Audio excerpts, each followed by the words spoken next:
Mi riconoscete? Ma sì, sono proprio io, il solo, l'unico, il vero presentatore della Casa dell'Anno! Fantastica questa casa, guardate, guardate le poltrone, guardate qui. Signora, buongiorno, lei è la donna della Casa dell'Anno, lo sa? Avanti signora, su, sorrida, non sia modesta. Guardi in macchina, signora, io lo so che sta pensando. Lei sta pensando, chissà perché, sono stata scelta proprio io, vero? No, io sto pensando che adesso arriva mio marito con i bambini. Lei sta pensando chissà che faccia farà mio marito, vero? Chi sarà, signora? È mio marito. Il momento è solenne. Vai, vai, sotto, sotto, sotto. Apri, apri, dai. Luce! Eccola! La faccia del marito della Casa dell'Anno. Complimenti, guardi macchina. Ci sono anche i bambini. Eccoli qua. Ora con i genitori facciamo un bel quadretto. E pronti? La casa è grande, ma l'emozione è ancora più grande. Qua, vicino alla sorellina, Fermi, guardate in macchina. Il mondo vi guarda. E vediamola tutta questa casa, scopriamo la felicità di questa casa, tutta quanta la vogliamo vedere. Una casa dominatrice che guarda i tetti della città. Ma qui siamo al pian terreno.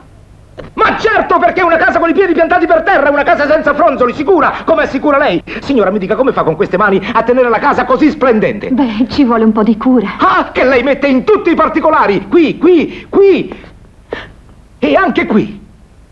La nonna. La mamma. Il babbo. Il nonno. La zia. Sua zia. Mia zia. La zia. Ma certo, la zia! Non manca proprio niente in questa casa. E adesso andiamo a vedere laddove la moglie prende il marito per la gola. Ah, bello, stupendo, favoloso! Nemmeno un po' di polvere, tutto è pulito. E ora andiamo a vedere dentro la cucina. No, il forno no. Ma perché no? Vi prego. Nessuno avrebbe il coraggio di aprire il forno in pubblico se non ci fosse Fornet, lo sgrassaforno istantaneo. Spruzzate e con Fornet lo sporco più duro si scioglie all'istante, senza raschiare.